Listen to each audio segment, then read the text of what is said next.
तो आज का पहला प्रश्न है, निम्नलिखित में से उस त्यौहार को चुनिए जो श्रावण की पूर्णिमा को मनाया जाता है। कब? श्रावण की पूर्णिमा को। ऑप्शन है दिवाली, होली, महाशिवरात्रि, रक्षाबंधन। दोस्तों श्रावण की पूर्णिमा को मनाया जाता है Rakshabandhan. Option D is right answer. अगले प्रश्न पर चलते हैं। प्रश्न नंबर 2, सीताबाड़ी का मेला सहरिया जनजाति का कुंभ कहाँ लगता है? जो सीताबाड़ी का मेला है उसको सहरिया जनजाति का कुंभ का मेला भी बोला जाता है। और ये कहाँ लगता है दोस्तों? ये लगता है केलवाड़ा बारां में। केलवाड़ा एक कस्बे का नाम है और उसका शहर है बारां शहर। और इन दोनों के बीच की दूरी है वो लगभग 45 किलोमीटर है। तो ये याद रखिएगा आप। ये राजस्थान के केलवाड़ा ज़िले में केलवाड़ा कस्बे में लगता है और उसका शहर लगता है बारां शहर। अगले प्रश्न पर चलते हैं। भारत का राष्ट्रीय जलीय प्राणी है। तो जलीय प्राणी कौन सा है भारत का राष्ट्रीय जलीय प्राणी? दोस्तों वो है गंगा डॉल्फिन। बाकी ऑप्शन है हवेल, मगरमच्छ, चिंकारा।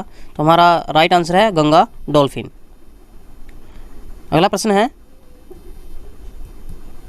भारत में वन्य जीव संरक्षण अधिनियम किस वर्ष लागू हुआ? दोस्तों ये लागू हुआ 1972 ईस्वी में। और कब? 9 सितंबर को। ये डेट भी आप याद रख सकते हैं, ये इंपॉर्टेंट होती हैं डेट्स और हर एग्ज़ाम में इनसे लगभग क्वेश्चंस आते रहते हैं। तो 9 सितंबर 1972 को भारत में वन्य जीव संरक्षण अधिनियम लागू किया गया। प्रश्न नंबर 5 पर चलते हैं। जो जातियों की रेड डेटा बुक प्रकाशित करता है वह संगठन है। जातियों की रेड डेटा बुक, कौन सी बुक? रेड डेटा बुक प्रकाशित करता है तो कौन सा संगठन है दोस्तों? वो संगठन है IUCN, जिसकी फुल फॉर्म होती है international union of conservation nature. अगले पेज पे भी हमें इसकी डेफिनेशन मिलेगी। ये देखिए, IUCN international union of conservation nature. ये फुल फॉर्म भी पूछी जा सकती है एग्जाम्स में। प्रश्न है अगला, जैव विविधता बायोडाइवर्सिटी जो शब्द है ये किसने दिया था? तो सबसे पहले ये शब्द किसने दिया था? ऑप्शन हमारे A.G. Tansley, E. Haeckel, R.H. Whittaker, W.G. Rosen या रोसेन। तो हमारा आंसर रहेगा W.G. Rosen. Option D is right answer. तो सबसे पहले जैव विविधता शब्द इन्होंने दिया था या बायोडाइवर्सिटी शब्द सबसे पहले दिया था W.G. रोसेन ने। तो इसके बारे में कुछ डिटेल है हमारे पास, वो पढ़ते हैं। जीव वैज्ञानिक थॉमस यूजिन लॉवजॉय ने सर्वप्रथम 1980 में बायोलॉजिकल डाइवर्सिटी, ये दोस्तों शब्द अलग है, थोड़ा कंफ्यूज मत हो जाना। बायोलॉजिकल डाइवर्सिटी या जैविक विविधता, जैव विविधता नहीं, ये जैविक विविधता है, शब्द का सबसे पहले प्रयोग किया था थॉमस यूजिन लॉवजॉय ने। और 1985 में W.G. रोसेन ने बायोडाइवर्सिटी या जैव विविधता शब्द का प्रयोग सर्वप्रथम किया। जी हाँ, ये दो अलग अलग शब्द हैं, इनमें आप कंफ्यूज मत हो जाना। और दोनों ही अलग अलग वैज्ञानिकों के द्वारा सर्वप्रथम यूज़ किए गए हैं। जैसे 1980 में जो जैव वैज्ञानिक थे थॉमस यूजिन लॉवजॉय ने सर्वप्रथम बायोलॉजिकल डाइवर्सिटी या जैविक विविधता शब्द का उपयोग किया। और 1985 में 5 साल के बाद W.G. रोसेन ने बायोडाइवर्सिटी जैव विविधता शब्द का प्रयोग सर्वप्रथम किया। चलिए चलते हैं अब अगले प्रश्न पर। उम्मीद करते हैं ये आपको समझ में आ गया होगा। ग्रेगर जॉन मेंडल ने शोध कार्य किया था। तो ग्रेगर जॉन मेंडल उन्हें शोध कार्य किस पर किया था? ड्रोसोफिला पर, चूहा पर, उद्यान मटर पर या ईस्ट पर? तो दोस्तों उन्होंने जो शोध कार्य किया था वो किया था उद्यान मटर पर। मटर के एक पौधे पर उन्होंने अपना शोध कार्य किया था। प्रश्न नंबर 8 देखते हैं। प्रथम भारतीय अंतरिक्ष यात्री कौन थे? बिल्कुल आसान है। जो प्रथम भारतीय अंतरिक्ष यात्री थे वो थे Rakesh Sharma. Option C is right. प्रश्न नंबर 9, निम्नलिखित में से राजस्थान के किस दुर्ग को चिड़िया टोंक के नाम से भी जाना जाता है? चिड़िया टोंक या टोंक कुछ भी हो सकता है ये। तो कौन सा दुर्ग है जिसको चिड़िया टोंक के नाम से जाना जाता है? दोस्तों वो है मेहरानगढ़ दुर्ग को। Option B is right. Mehrangarh दुर्ग को चिड़िया टोंक के नाम से भी जाना जाता है। तो इसके बारे में भी डिटेल है हमारे पास, वो पढ़ते हैं हम। इस डिटेल से क्या होता है आपको अच्छे से याद हो जाता है, वो कन्फर्म हो जाता है, परमानेंट हो जाता है आपके माइंड में। तो क्या है, मेहरान दुर्ग का निर्माण 1459 ईस्वी में राव जोधा ने करवाया था। तो देखो यहाँ से हमें ये भी पता चल गया है जो मेहरान दुर्ग का निर्माण है 1459 ईस्वी में हुआ था और किसने करवाया? राव जोधा ने करवाया। इस दुर्ग की नींव का पत्थर करणी माता या रिद्धिबाई ने रखा था। मेहरानगढ़ दुर्ग के उपनाम क्या क्या हैं देखते हैं। सूर्यगढ़, चिड़ियाटुंक दुर्ग, मयूरध्वजगढ़, चिंतामणि, कागमुखी आदि। देखो दोस्तों यहाँ से कितने क्वेश्चन बन गए, लगभग 3 से 4 क्वेश्चन आराम से बन जाते हैं इसमें पैराग्राफ से। जैसे जो मेहरानगढ़ दुर्ग है उनके उपनाम दिए गए हैं, जैसे सूर्यगढ़, चिड़ियाटुंक दुर्ग, मयूरध्वजगढ़, चिंतामणि, कागमुखी आदि। चलते हैं नेक्स्ट क्वेश्चन पर। क्वेश्चन नंबर 10, जल दिवस किस दिन मनाया जाता है? ये भी आसान है, जो जल दिवस है वो 22 मार्च को मनाया जाता है। प्रश्न नंबर 11, निम्नलिखित में से कौन सा एंजाइम लार में उपस्थित होता है? दोस्तों मनुष्य की लार में जो एंजाइम होता है वो होता है ptyalin. Option D is right. Question number 12, स्वच्छ भारत मिशन कब शुरू किया गया?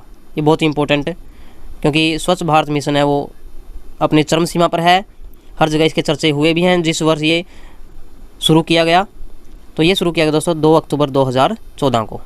Option B is right. Question number 13, बर्फ़ से बनाया गया घर क्या कहलाता है?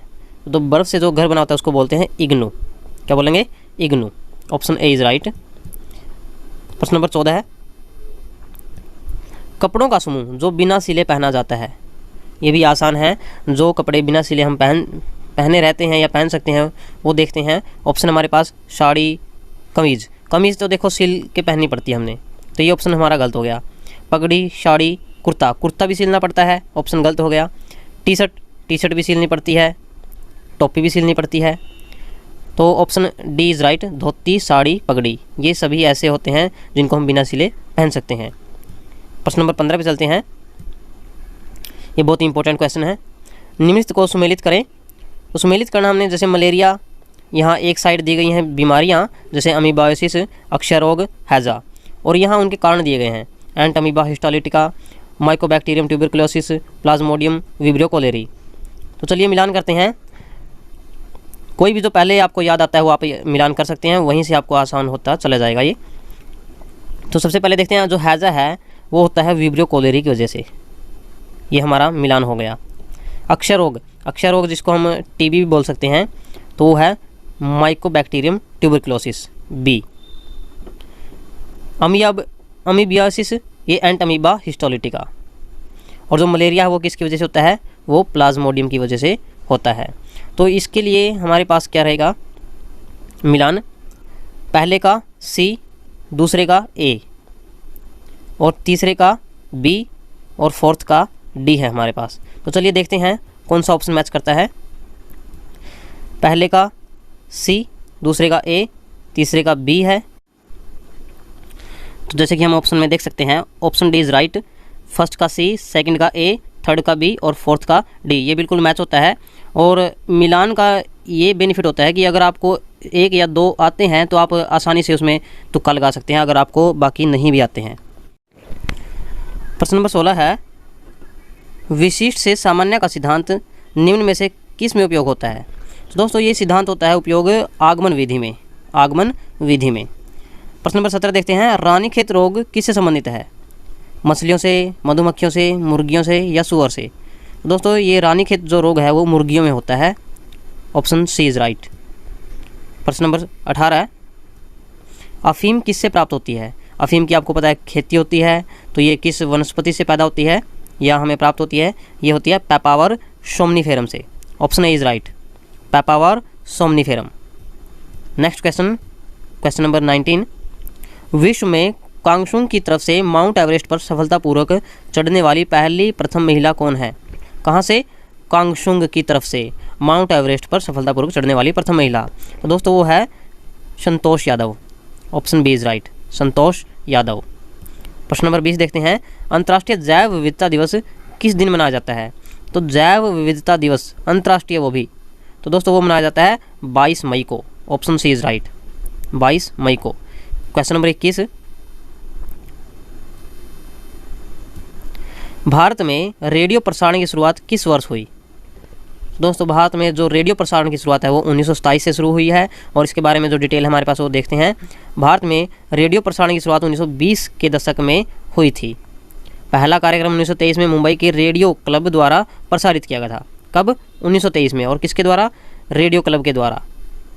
इसके बाद 1927 में मुंबई और कोलकाता में निजी स्वामित्व वाले 2 ट्रांसमीटरों से प्रसारण सेवा की शुरुआत हुई।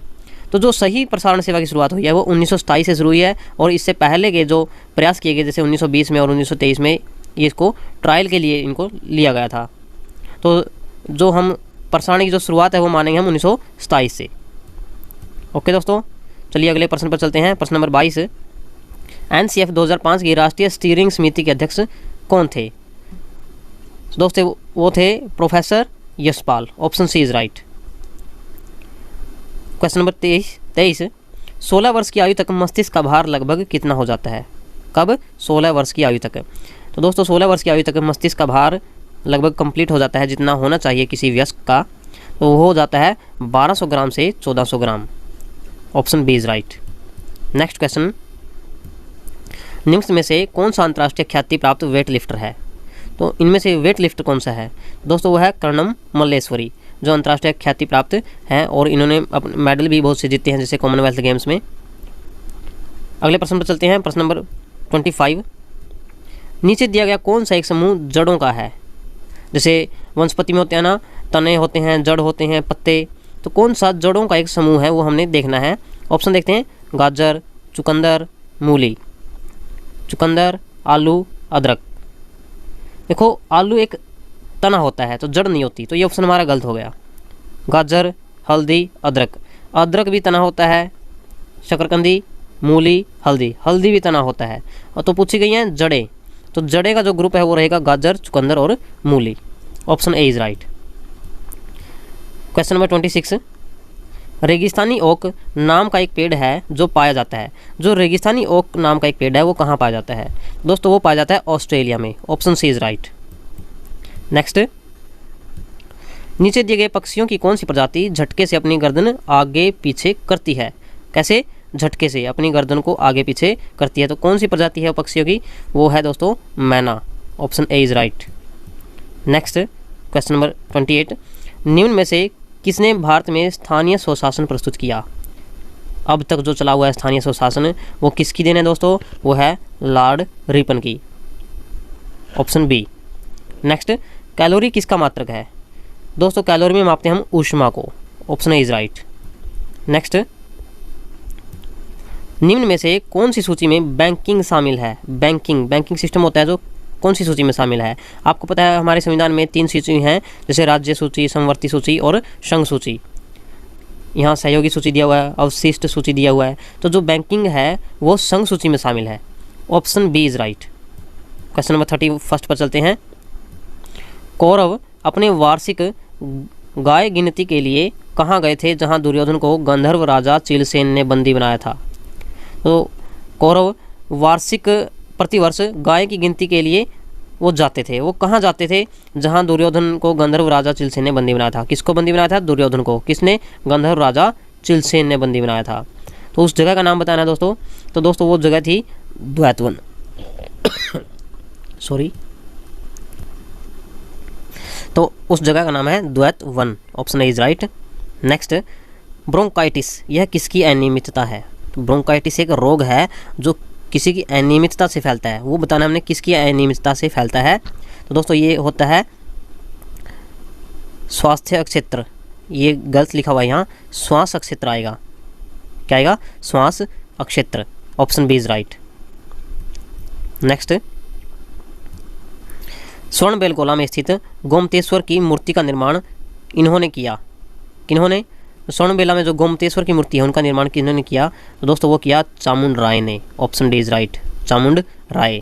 नेक्स्ट क्वेश्चन, क्वेश्चन नंबर 34, सही विचार, सही ज्ञान, सही आचरण, यह 3 रत्न या त्रिरत्न किससे संबंधित है? तो किस धर्म से संबंधित है?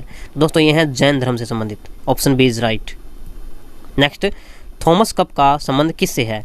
Badminton, tennis, basketball, football. Thomas Cup जो संबंधित है वो है बैडमिंटन खेल से। Option A is right. Next question, question number 36, अपने अक्ष पर पृथ्वी कैसे घूमती है? पूर्व से पश्चिम, पश्चिम से पूर्व, उत्तर से दक्षिण, दक्षिण से उत्तर। आपको पता है, बिल्कुल आसान है, भूगोल में आता है, साइंस में आता है। जो पृथ्वी है अपने अक्ष पर पश्चिम से पूर्व की ओर घूमती है। नेक्स्ट क्वेश्चन नंबर 37, अतिरिक्त राजस्व पाने के लिए सरकार द्वारा लगाए गए अस्थायी कर को कहते हैं। तो अतिरिक्त राजस्व पाने के लिए जो सरकार कर लगाती है और वो जो अस्थायी कर होता है उस कर को क्या कहा जाता है दोस्तों? वो कहा जाता है अधिशुल्क। ऑप्शन डी इज राइट, अधिशुल्क। नेक्स्ट क्वेश्चन नंबर 38, अत्यधिक चमकीला ग्रह कौन सा है? अत्यधिक चमकीला, ऑप्शन हमारे मंगल, बुध, वरुण, शुक्र। तो सबसे चमकीला ग्रह है वो है शुक्र। Option D is right. Next, aluminium में प्रमुख कच्ची धातु होती है। ये क्वेश्चन घुमा कर दिया गया है, तो इसकी जगह ये भी हो सकता था एल्यूमिनियम किस अयस्क से निकाली जाती है या एल्यूमिनियम का अयस्क क्या है, ठीक है ना। तो एल्यूमिनियम की जो प्रमुख कच्ची धातु है वो है दोस्तों बॉक्साइट, या एल्यूमिनियम का जो अयस्क है वो बॉक्साइट होता है, कुछ भी आप बोल सकते हैं। Option C is right. अगले प्रश्न पर चलते हैं, प्रश्न नंबर 40, खाड़ी सहकार परिषद मूलतः इन्होंने स्थापित की। जो खाड़ी सहकार है बहुत ही प्रचलित है, ये किन्होंने स्थापित की, किन देशों ने मिलकर इसको स्थापित किया? ऑप्शन है Bahrain, Kuwait, Oman, Qatar, Saudi Arabia, United States या यूनाइटेड अरब अमीरात। दूसरा ऑप्शन है दूसरा विश्व देश, तीसरा विश्व देश या चौथा विश्व देश। Then option A is right. इन सभी देश ने मिलकर खाड़ी सहकार परिषद की स्थापना की। आप इसको अच्छे से याद रख लेना क्योंकि बहुत ही इंपॉर्टेंट है। इन जो जितने भी देश दिए गए हैं इनमें से किसी के बारे में कुछ भी पूछा जा सकता है, जैसे खाड़ी सहकार में इनमें से कौन से देश शामिल हैं, कौन सा नहीं है, कुछ भी मिलान में दिया जा सकता है, तो आप इनको अच्छे से याद कर लें। तो ये देश हैं, एक बार दोबारा देख लेते हैं, Bahrain, Kuwait, Oman, Qatar, Saudi Arabia, United Arab Emirates. तो चलिए अगले प्रश्न पर चलते हैं, प्रश्न नंबर 41, तमिलनाडु का कौन सा शहर सूती उद्योग के लिए प्रसिद्ध है? कहाँ का? तमिलनाडु का। तो कौन सा शहर है जो सूती वस्त्र के लिए प्रसिद्ध है दोस्तों? वो है कोयम्बटूर। कौन सा? Coimbatore. Option A is right. Next question है, दूसरे महायुद्ध में जर्मनी ने फ्रांस पर कब हमला किया? कब? दूसरे महायुद्ध में। तो जर्मनी ने फ्रांस पर हमला किया था 1940 ईस्वी में। Option A is right. Next, सूर्य मंदिर कहाँ है? कालीकट, स्नापुर, पटना, महाबलीपुरम। तो जो सूर्य मंदिर है या सूर्य मंदिर है वो है महाबलीपुरम में। Option D is right. Next, Himalaya पर्वतारोहण संस्थान कहाँ है? तो दोस्तों वो है दार्जिलिंग में। बहुत ही आसान क्वेश्चन है, लेकिन ये इतने आसान आपको लगते हैं, लेकिन जब एमसीक्यू के रूप में हमारे सामने मिलते हैं एग्जाम में तो हम इन्हीं में कंफ्यूज हो जाते हैं, इसलिए आप इनको ध्यान से याद रखें। नेक्स्ट है, पंजाब में कितने ज़िले हैं? तो दोस्तों पंजाब में है 22 ज़िले। क्वेश्चन नंबर 46, त्रिपिटक किसका पवित्र ग्रंथ है? बौद्ध का, हिंदू, जैन, कोई नहीं। दोस्तों जो त्रिपिटक ग्रंथ है वो है बौद्ध धर्म का पवित्र ग्रंथ। Option A. तो क्वेश्चन नंबर 47 है, इंदिरा गांधी परमाणु अनुसंधान केंद्र जो 1971 में स्थापित हुआ था कहाँ स्थित है? ऑप्शन है इंदौर, ट्राम्बे महाराष्ट्र में, कलपक्कम चेन्नई में या कोलकाता में। इसका आंसर है कलपक्कम चेन्नई में। जो इंदिरा गांधी परमाणु अनुसंधान केंद्र है